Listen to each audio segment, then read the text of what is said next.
پھر اسی طرح شرکت میں یہ بھی کوئی ضروری نہیں ہوتا کہ نفع تقسیم کرتے ہوئے جس کی انویسٹمنٹ ہے اس کو زیادہ نفع دیا جائے جی جی اور جس کی انویسٹمنٹ کم ہے اس کو کم نفع دیا کم جائے، یہ کوئی ضروری نہیں ہوتا۔ تو پرافٹ میں تو جی وہ کم ہی بیشی ہو سکتی ہے لیکن نقصان میں جی نہیں ہو سکتا، نقصان انویسٹمنٹ کے جی حساب سے ہی ہوتا ہے۔ ٹھیک۔ اچھا ڈاکٹر صاحب، انٹرسٹ بیس فائنینسنگ اور مشارکہ بیس فائنینسنگ، ان کے درمیان فرق کیا ہے؟ اس کو کہ وہ اپنے رسک کو کس طرح کم کر سکتے ہیں۔ جی جی یہ تو آپ دیکھیں ہماری مارکیٹ کے اندر بھی ایسا ہوتا ہے کہ جو ایک عام سا دکاندار ہوتا ہے جی وہ بھی اس بات کے اوپر کوشش کر رہا ہوتا ہے کہ میں اپنے رسک کو کس طرح کم کروں۔ جی تو رسک کم ہونا یہ کوئی ایسی چیز نہیں ہے جو حق کے خلاف ہو۔ ریسپیکٹڈ لسنرز اینڈ ویوز، دا فیمیلو کے پلیٹ فارم ملا اور مسٹر کے سیگمنٹ میں آپ کو ویلکم کہا جاتا ہے۔ ایز یوزول ہمارے ساتھ موجود ہیں جناب ڈاکٹر مفتی محمد ابراہیم صاحب۔ جی ڈاکٹر بہت صاحب، شکریہ۔ آپ کو خوش آمدید کہا جا رہا ہے۔ جی بہت شکریہ۔ اچھا ڈاکٹر صاحب، پچھلے پروگرام میں ہم نے مضاربہ کو ڈسکس کیا تھا جی اور اس میں الحمدللہ کئی چیزیں کلیئر ہو گئی تھیں، کافی اس میں ایکسپلینیشن ہوئی تھی، کافی وضاحت ہو گئی تھی۔ اب اس میں دوسرا اسلامک فائنینس موڈ جو ہے وہ مشارکہ ہے۔ تو مشارکہ کیا چیز ہے؟ یہ اس کا کنسیپٹ کیا ہے مشارکہ کا؟ جی بہت شکریہ۔ تو اسلامک بینکنگ میں جو استعمال ہوتا ہے وہ ہے جی مشارکہ۔ جی مشارکہ ایسی چیز نہیں ہے کہ کوئی نئی چیز ہو، یہ وہی پارٹنرشپ ہے جو پریکٹیکلی ہماری زندگی میں چل رہی ہے جی اور ہمارے معاشرے میں اس میں پریکٹس بھی ہو رہی ہے۔ بلکہ یہ تو پارٹنرشپ تو ایک ایسی چیز ہے کہ اس کے بارے میں خود حدیث میں نبی علیہ الصلوۃ والسلام کی ترغیب یوں سمجھ جی لیجئے کہ ترغیب آئی ہے، جی جس میں نبی علیہ الصلوۃ والسلام نے ارشاد فرمایا کہ جب تک دو پارٹنر آپس میں جو دو شریک ہوتے ہیں ان میں سے اگر کوئی ایک دوسرے کے ساتھ خائن نہ ہو تو اللہ کی مدد اور نصرت ان کے ساتھ رہتی ہے، اچھا اور جب ان میں سے کوئی ایک دوسرے کے ساتھ جی خیانت کا ارتکاب کرتا ہے یا جی اس کے جی معاملے میں خائن ہو جاتا ہے جی تو وہ پھر اللہ کی مدد ان سے اٹھ جاتی ہے۔ اچھا تو ٹھیک پارٹنرشپ اب ایسی چیز نہیں ہے کہ کوئی نئی چیز ہو ہماری یہاں۔ ہمارے عام سوسائٹی میں ہماری اگر آپ مارکیٹ میں وزٹ کریں تو ہر 5 میں سے 2-3 بندوں نے پارٹنرشپ کا ایگریمنٹ کیا کیا ہوتا ہے۔ تو وہی پارٹنرشپ ہے، صرف وہ جب جاتی ہے بینکنگ میں جی جی تو اس کی کچھ اصطلاحات استعمال کر لی جاتی ہیں جس سے عام جی طور پہ یہ سمجھا جاتا ہے کہ یہ کوئی نئی چیز نئی ہے، تو چیز یہ ہے کوئی نئی چیز نہیں ہے نہیں ہے۔ تو ٹھیک یہی مشارکہ ہے جو ہمارے ہاں جی مشارکہ کا لفظ خود شرکت سے لیا ہوا جی ہے جی اور شرکت کا مطلب ہی پارٹنرشپ ہے۔ ٹھیک۔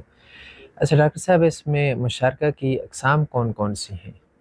لیکن جی یہ جو مشارکہ ہے نا یہ شرکت سے لیا گیا ہے اور ہمارے فقہی ذخیرے میں یہی جو شرکت ہے اس کی بنیادی طور پہ 2 قسمیں ذکر کی جاتی ہیں۔ ایک ہمارے ہاں شرکت ملک ہوتی ہے جی کہ جس طرح ورثاء میں ان کی جب میراث تقسیم ہوتی ہے جی تو اب وہ ایک چیز کے اندر کئی متعدد لوگ خود بخود جی اس کے جی جی مالک بن جاتے ہیں، تو جی وہ ان کی اس کو ہم کہتے ہیں شرکت ملک کہ مل ورثاء اپنے اختیار کے بغیر جی چیزوں کے اندر مالک شریک ہو بن جاتے ہیں۔ شریک بن اور دوسری ہمارے پاس ایک ہوتا ہے شرکت عقد، جسے ہم کہتے ہیں کہ جی 2 لوگ یا 2 سے زیادہ لوگ وہ آپس میں مل کر کسی کانٹریکٹ کے ذریعے کسی چیز کے اندر وہ شریک ہو جاتے ہیں، اس کے اندر وہ پارٹنر ہو جاتے ہیں۔ پارٹنرز تو یہ بنیادی طور پر اس کی یہی 2 قسمیں ہیں، جی جی شرکت عقد اور شرکت جی۔ ملک۔ اچھا ڈاکٹر صاحب، اس شرکت کے بنیادی اصول کیا ہیں؟ بیسک رولز کون کون سے ہیں؟ دیکھیں اگر شرکت کا جو معاملہ ہے اس جی میں بنیادی طور پر 3 شرطیں تو ایسی ہیں کہ جو ہر صورت میں ہر شرکت کا جو بھی آگے ہم نے تو شرکت عقد کو ذکر کیا، جی شرکت عقد کی آگے بہت ساری اقسام ہیں، جی لیکن 3 شرطیں ایسی ہیں کہ جو شرکت کے لیے بہت ہی ضروری ہیں۔ ان میں جو پہلی شرط ہے وہ یہ ہے کہ 2 بندے جو 2 عقد کر رہے ہیں جنہیں جی ہم متعاقدین کہتے ہیں، 2 پارٹیز جو ہیں وہ موجود ہوں، اور دوسری شرط یہ ہے کہ وہ 2 جو بندے جو عقد کر رہے ہیں جی وہ عقد کرنے کے قابل بھی ہوں، یعنی ایسا نہیں ہے کہ ایک پاگل ہے اور جی دوسرا جی سمجھدار ہے، یعنی وہ دونوں اس قابل ہوں کہ وہ کسی نے کوئی کنٹریکٹ وہ کر کر سکتے ہیں۔ سکتے ٹھیک اور تیسرا جس چیز میں وہ شرکت کر رہے ہیں جی تو وہ چیز بھی موجود ہو۔ تو یہ صحیح بنیادی طور پہ 3 اس کی شرطیں ہوتی ہیں کہ ان 3 شرطوں کی رعایت رکھنا جی ضروری ہے۔ پھر آگے جو ان کی اقسام جو اور شرائط ہیں وہ جدا ہو جاتی ہیں کہ نفع کے لحاظ سے یا ٹھیک نقصان کے لحاظ سے اس جی کی کیا شرائط ہیں۔ یعنی پروفٹ ڈسٹریبیوشن کے لحاظ سے اس کے رولز علادہ ہیں۔ جی جی، پروفٹ کے لحاظ سے شرکت کے اندر چند اصول ہیں جن کی رعایت رکھنی بہت ضروری ہے۔ ان میں پہلا اصول تو یہ ہے کہ اس میں کوئی فیصد متعین نہیں ہوتی کہ 2 پارٹیز ہیں اور وہ ان میں کتنے ہی فیصد نفع ہوگا۔ اس ٹھیک میں صرف یہ طے ہوتا ہے کہ جس پہ بھی ان دونوں کا بخوشی اتفاق ہو جائے کہ وہ نفع اتنا رکھیں گے. اور جی جیسا جی ہم نے مزاربت میں بھی ذکر کیا تھا کہ نفع کے معاملے میں شریعت کا اصول یہ ہے کہ نفع جس طرح دو متعاقد ہیں، جو دو پارٹنر ہیں، جو وہ جس طریقے پر بھی طے کر جی لیں جی تو نفع اسی اعتبار سے اسی ہوتا ہے.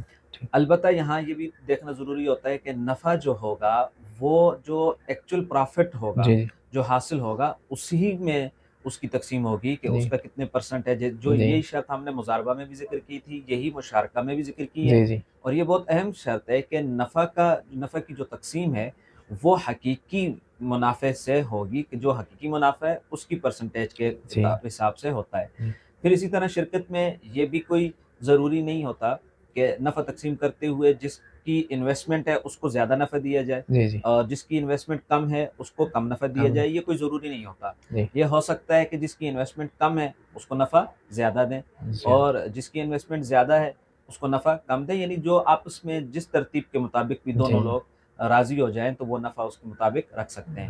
اچھا، رعایت صرف یہ رکھنی پڑتی ہے کہ شرکت کے اندر ایک ہوتا ہے سلیپنگ پارٹنر. بسا اوقات اچھا کہ ایک آدمی جو ہے وہ جی پیسے تو انویسٹ کر دیتا ہے، جی لیکن جی وہ کہتے ہیں کہ یار میرے پاس کام کرنے کا وقت نہیں ہے، میں کام نہیں ہوں کر سکتا. یہ کوئی بھی صورت ہے، بس یہ کام میرے پارٹنر نے ہی کرنا ہے. جی تو اس صورت میں صرف یہ رعایت رکھنی پڑتی ہے کہ جو سلیپنگ پارٹنر کا انویسٹمنٹ کا جو شیئر ہے، تو جو اس کا حقیقی نفع جو حاصل ہوگا وہ نفع اس کے جو شیئرز ہیں اس سے زیادہ نہیں ہونا چاہیے. جی جی فار ایگزامپل اگر اس نے دونوں پارٹیز نے مل کر انہوں نے 100% جو ان کے شیئرز ہیں اس جی میں سے 20% سلیپنگ پارٹنرز نے رکھے ہیں اور 80% شیئر جو ہیں وہ ورکنگ پارٹنر کے ہیں.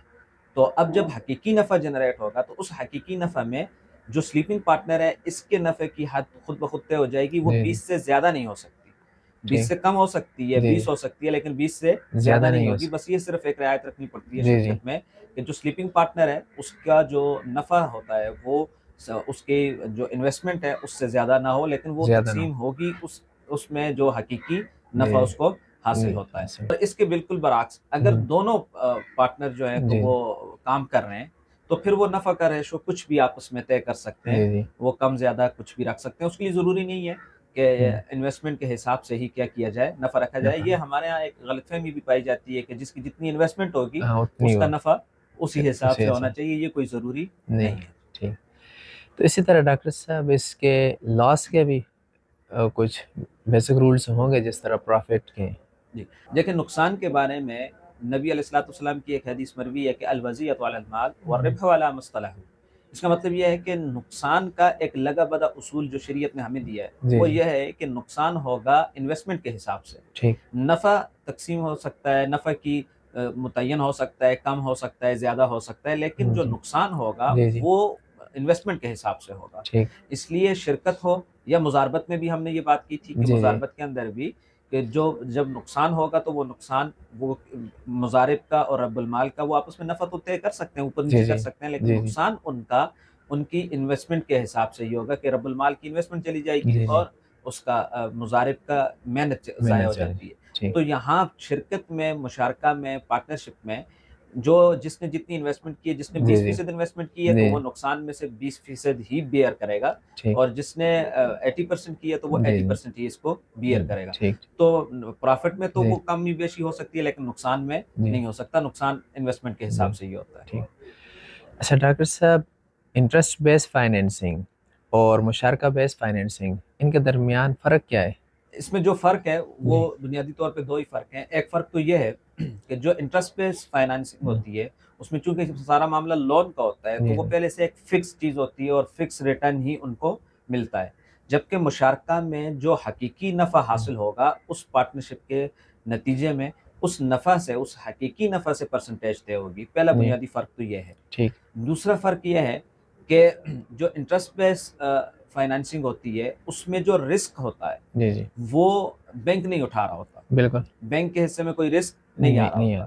جبکہ اس میں جب مشارکہ بیس فائنانسنگ ہوتی ہے تو بینک باقاعدہ اس میں وہ رسک کو اٹھاتا ہے. اسی وجہ سے بینک کا بھی اس میں شیئر وہ درست ہو جاتا ہے. ٹھیک تو مشارکہ میں یہ ہوتا ہے کہ دونوں پارٹیز جو ہیں وہ رسک اٹھا رہی ہیں، جی اور جب رسک اٹھا رہی ہیں تو دونوں کے لیے نفع حلال ہو جاتا ہے. دیکھیں، ایک تو پارٹنرشپ یوں بھی تو ہو سکتی ہے کہ ایک آدمی دوسرے کو صرف مال دے اور جی مال وہ قرض کی بنیاد پہ دے، جی تو اب اس پہ جو قرض دینے والا ہے تو اس نے تو کوئی رسک نہیں اٹھایا. جی جی جب اس نے کوئی رسک نہیں اٹھایا تو وہ نفع نقصان میں وہ اب اپنے پیسے کے اوپر پیسہ بنا رہا ہے. جبکہ مشارکہ کی بنیاد پر جب ان کے درمیان میں ایگریمنٹ ہوگا تو پھر وہ دونوں کے دونوں جس طرح وہ پرافٹ لے رہے ہیں تو وہ دونوں کے دونوں رسک بھی لیں گے. جی اچھا یہ ایک علیحدہ بحث آ جائے گی, اس کو ہم جی علیحدہ رکھتے ہیں ٹھیک. اس کو کہ وہ اپنے رسک کو کس طرح کم کر سکتے ہیں. جی جی یہ تو آپ دیکھیں ہماری مارکیٹ کے اندر بھی ایسا ہوتا ہے کہ جو ایک عام سا دکاندار ہوتا ہے جی وہ بھی اس بات کے اوپر کوشش کر رہا ہوتا ہے کہ میں اپنے رسک کو کس طرح کم کروں. جی تو رسک کم ہونا یہ کوئی ایسی چیز نہیں ہے جو عقد کے خلاف ہو کہ جی ایک کا رسک کم ہے دوسرے کا رسک زیادہ ہے. زیادہ. رسک ہونا چاہیے کیونکہ رسک ٹھیک. ہی کی بنیاد کے اوپر جی جو جی ہے وہ نفع حلال ہوتا ہے اور جی نفع جنریٹ ہوتا ہے. تو جو مشارکہ بیس ہماری فائنانسنگ ہے اس میں اور انٹرسٹ بیس فائنانسنگ میں یہی دو بنیادی فرق جی ہے. ٹھیک ہے ڈاکٹر صاحب, آپ کا بہت بہت شکریہ. آج ماشاءاللہ کافی اس پہ مشارکہ کافی کلیئر ہوا ہے. تو لسنرز اینڈ ویوز, امید ہے آپ کو ہمارا آج کا پروگرام یہ پسند آیا ہوگا. اس کے متعلق کسی بھی قسم کے کوئی بھی کوسچن ہیں تو لازمی انہیں کمنٹ سیکشن میں چھوڑیں. ملتے ہیں ایک نئے پروگرام میں. Thanks allot.